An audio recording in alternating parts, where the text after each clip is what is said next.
কলম্বিয়ার বিপক্ষে ব্রাজিলের একাদশ কেমন হবে? কোপা আমেরিকার গ্রুপ পর্বে দ্বিতীয় ম্যাচে প্যারাগুয়ের বিপক্ষে 4-1 গোলে হারিয়েছে ব্রাজিল। 4 নম্বর নিয়ে দ্বিতীয় অবস্থানে রয়েছে সেলেসাওরা। গ্রুপ পর্বের শেষ ম্যাচটি খেলবে কলম্বিয়ার বিপক্ষে, যারা কিনা লাস্ট 25 ম্যাচে অপরাজিত। ব্রাজিল গ্রুপ চ্যাম্পিয়ন হওয়ার লড়াইয়ে বিশাল বাধা হবে কলম্বিয়াকে আটকাতে হলে লুইস দিয়াজকে আটকাতে হবে, কারণ বিশ্বকাপ বাছাই পর্বে দেখেছি কিভাবে ব্রাজিলকে হারিয়েছে তারা। কলম্বিয়াকে আটকাতে হলে লেফট রাইটের পাশাপাশি ডিফেন্স মিড সব জায়গাতে বেশ শক্তভাবে থাকতে হবে।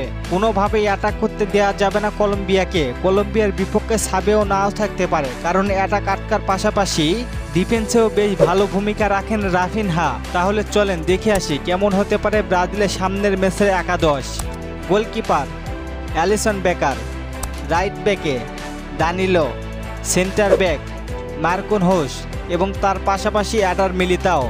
লেফট ব্যাকে ওয়েম্বেল থাকবে, তবে গ্যাব্রিয়েল মাগালেস এবং অ্যাডার মিলিতাও থাকলে অনেক ভালো হতো।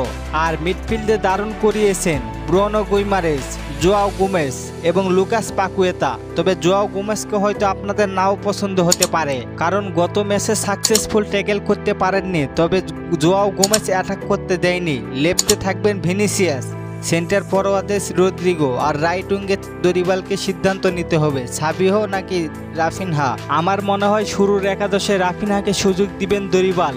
আর আরেকটি বিষয় নিয়ে অনেকেই ভুলভ্রান্তির মধ্যে রয়েছে। অনেকেই বলছেন কলম্বিয়ার বিপক্ষে নাকি নেইমার থাকবেন, তবে তাদের উদ্দেশ্যে বলতে চাই কোপা আমেরিকার পুরো টুর্নামেন্টে পাওয়া যাবে না নেইমারকে।